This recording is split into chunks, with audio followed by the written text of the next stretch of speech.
Okay, so it starts. Whenever you're ready.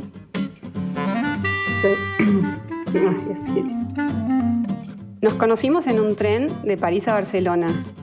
Íbamos sentados uno al lado del otro. Discutimos sobre quién usaría el enchufe del teléfono. Crash instantáneo.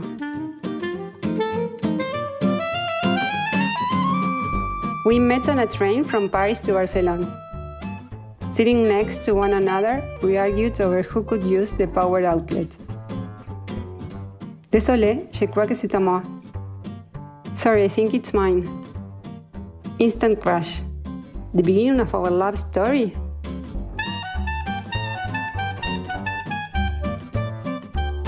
The trip lasted like 6 hours.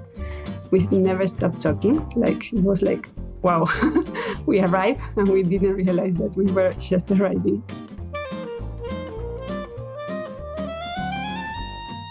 We agreed to meet back in Paris. On March 19th, I'd wait for his train at Gare de Lyon railway station. We didn't know that coronavirus would confine us in different countries. Trusting in the power of the universe, we hadn't exchanged numbers. Parfois, le romanticisme ne suffit pas. A veces, un plan romántico no es suficiente. Sometimes, a romantic plan is not enough. Lovely. Well, thank you so much, Cecilia. No, thank you for your time and your interest in my story. Bye-bye. Bye, have a good day.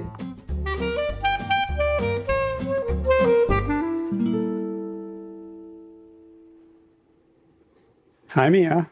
Hey, Dan. Do you have your seltzer? I do have my seltzer. Love now and Love. Because you'll never love anyone but yourself. and I love you more than anything. This week's essay is The Physics of Forbidden Love. It was written by Malcolm Connor, and it's read by McLeod Andrews. And Malcolm's essay was published in 2017 as a winner of our Modern Love College Essay Contest that we hold every couple of years that really serves as sort of a barometer for college kids and what they're dealing with emotionally and in relationships. And for Malcolm, at that time, I remember this was 4 months after Trump was inaugurated, Malcolm's essay really spoke to that moment. Right. It resonated for that reason with a lot of people who were feeling similarly. Yeah.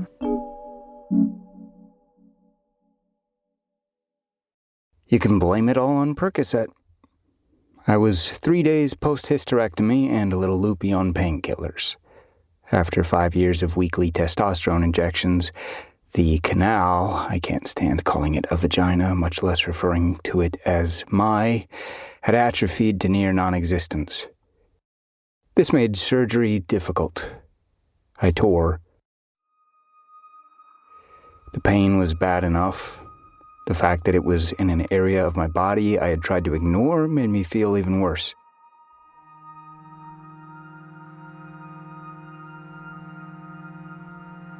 I had been treating the ache with Percocet at the cost of my lucidity. In a minor delirium, I developed a sudden need to tell a charismatic acquaintance, a girl from India in my physics class, just how beautiful and funny she was. It was winter break, and I was at home in Wisconsin while she had remained in San Antonio, where we went to school. So I decided to send her a quick message. I ended up writing her a rambling letter. "Hey," I began, "you have cow eyes. I know that sounds like a bad thing, but have you ever looked into a cow's eyes? They are so deep and brown and beautiful. I've looked into a lot of cows' eyes because I'm from Wisconsin." After ruminating for another paragraph about cows and eyes, I wrote about how, when I squinted at the back of her head during physics, it looked as though the kinematic equations on the whiteboard were growing out of her hair. Finally, mercifully, I concluded by asking if she wanted to get together after the break. The next day, looking for her response, I found my letter as a new email in my own inbox. In my stupor, I had sent it not to her, but to myself.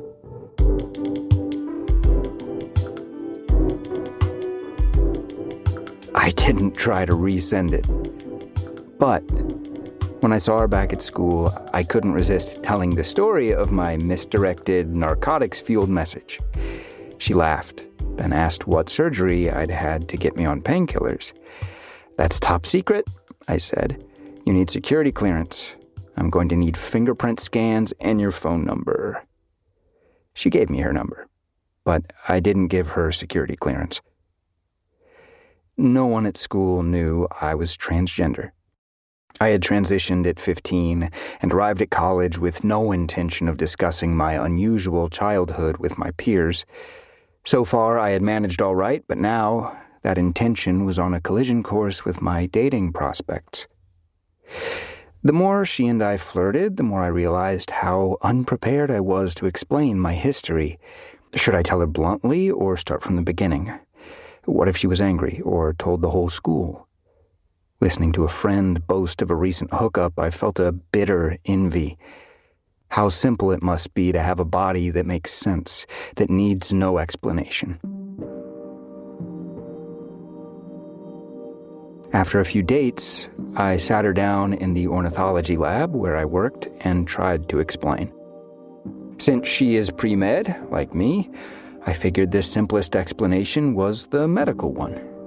How at the start of high school, after years of feeling like a boy trapped in a girl's skin, I was told by my doctor that I had gender dysphoria, the product of a mismatch between body and brain. Although I tried to maintain a confident tone, I grew flushed and hot before I even managed to say the word transgender, and my voice grew so quiet that her growling stomach nearly drowned me out. When I was finished, she sat very still, the only sound a whirring centrifuge in the other room. I waited for her to get up and leave. She didn't. Taking my hand, she said, "I had no idea."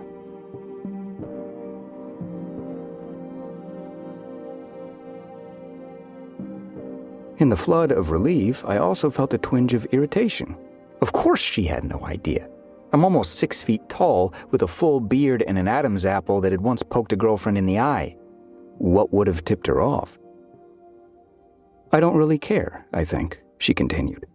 "Just tell me if I say something stupid, okay? I don't know a lot about it. I don't know anything, actually."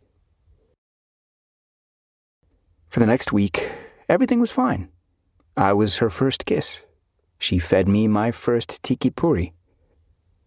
Then, one night, as we sat in her car, I learned that the biggest impediment to our relationship wasn't that I was a boy with 2 X chromosomes, but something much more commonplace: my heritage. Her parents, who had immigrated to Texas from India when she was 5, feared that their culture would be diluted and lost in America, so she was forbidden from dating anyone who was not Indian. With my Midwest accent, ratty Packers sweater, and frozen tilapia complexion, I was the antithesis of the son-in-law they hoped for. She hadn't told them about me and didn't know if she ever would. A more painful breakup later on seemed inevitable, so we agreed to stop seeing each other. I hoped that the rationality of the decision would offer comfort. It didn't. Soon enough, though, we drifted back to sitting with each other in physics. There, during a demonstration of magnetism, our professor pulled apart 2 neodymium discs, only to see them slide back together when she laid them on the table. We watched, took notes, and imitated. Within a week, she was back in my bed. It wasn't a decision, it was physics. Opposites doing what opposites do.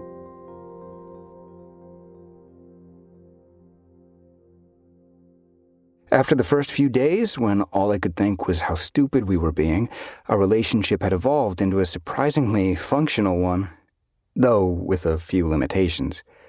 I couldn't post photos of us together online or talk in the background while she spoke to her parents on the phone.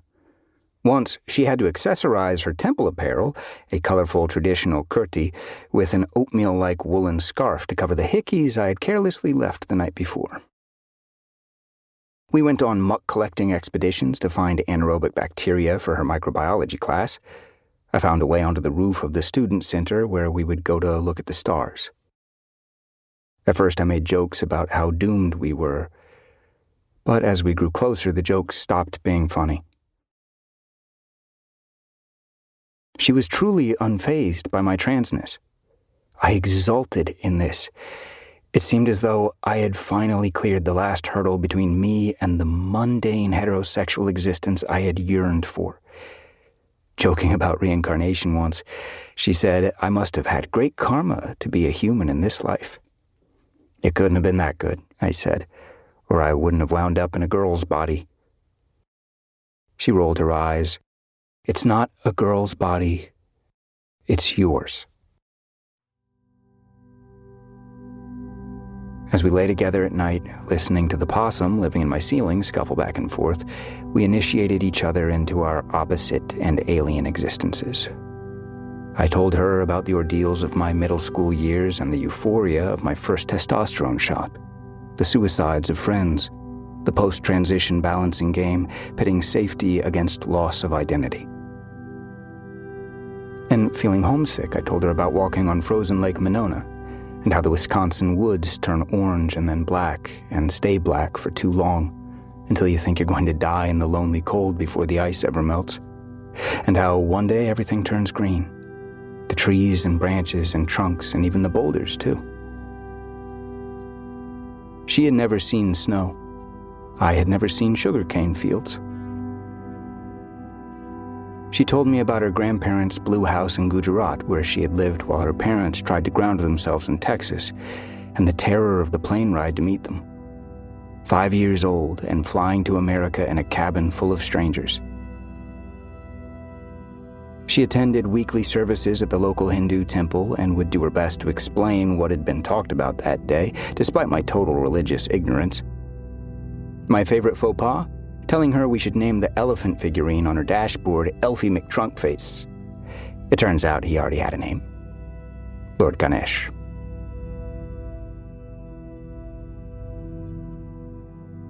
She and I are still together, and we will almost certainly break up. Our relationship is based on mutual respect and trust, like any healthy pairing, but also on denial. She cannot marry me. We both know this, though I think she knows it better than I do. The foolhardy logic I use to rationalize my commitment to her will no doubt worsen my inevitable heartbreak, but for now it sustains me. As animosity toward brown-skinned immigrants seems to worsen daily in this political climate, and anti-transgender bills that strip me of my dignity draw closer to becoming law, there are days when we wake up scared, go to bed scared, and navigate our isolation in between. Why not find refuge, however finite and daring, with each other? In a time of such upheaval and uncertainty, our reckless, quiet love feels like deliverance.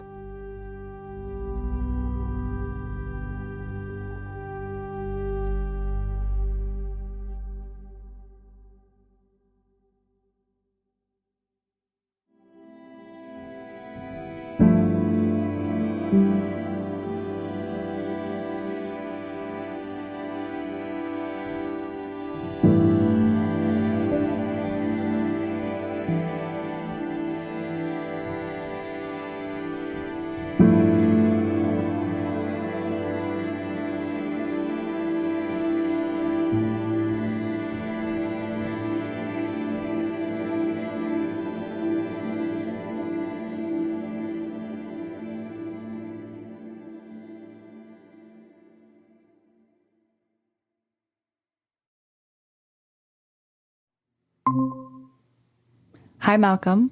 Hi. How are you doing? It's going pretty well. How about you? I'm doing well, thank you.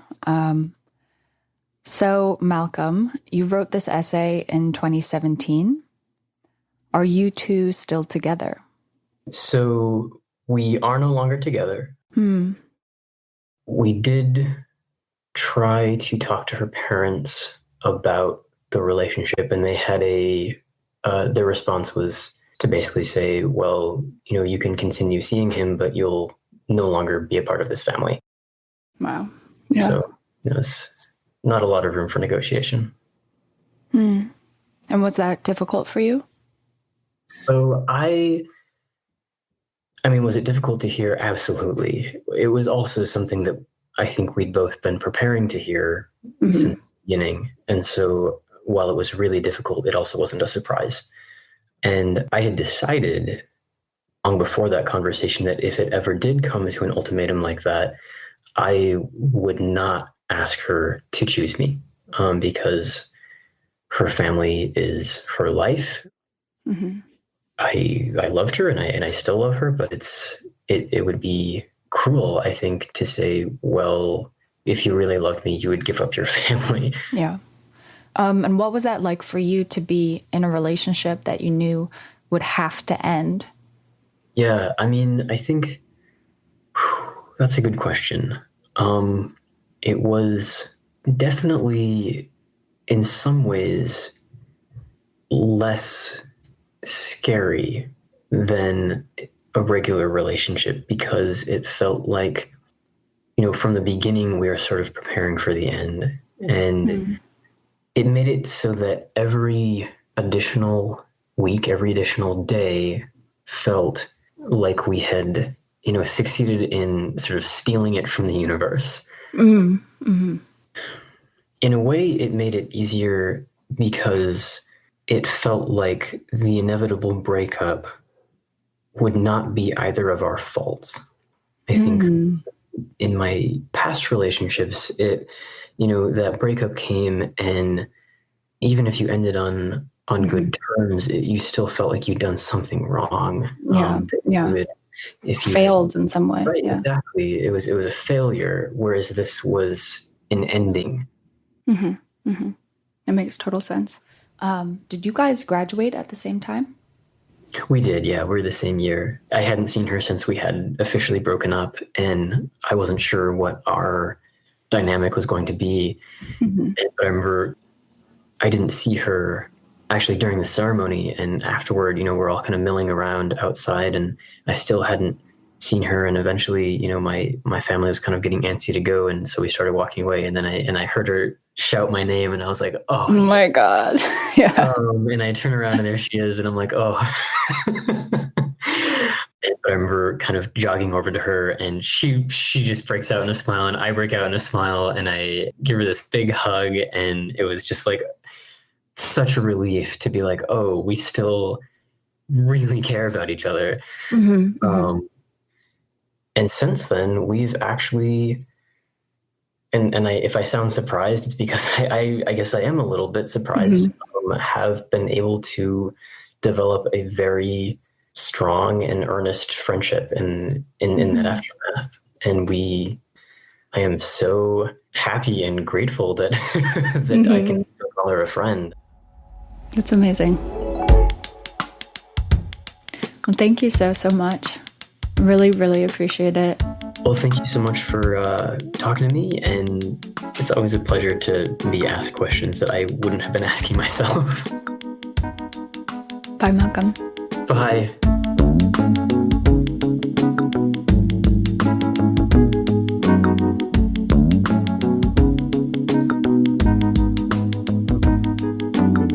Modern Love is produced by Kelly Prime and Hans Butow and edited by Wendy Dorr.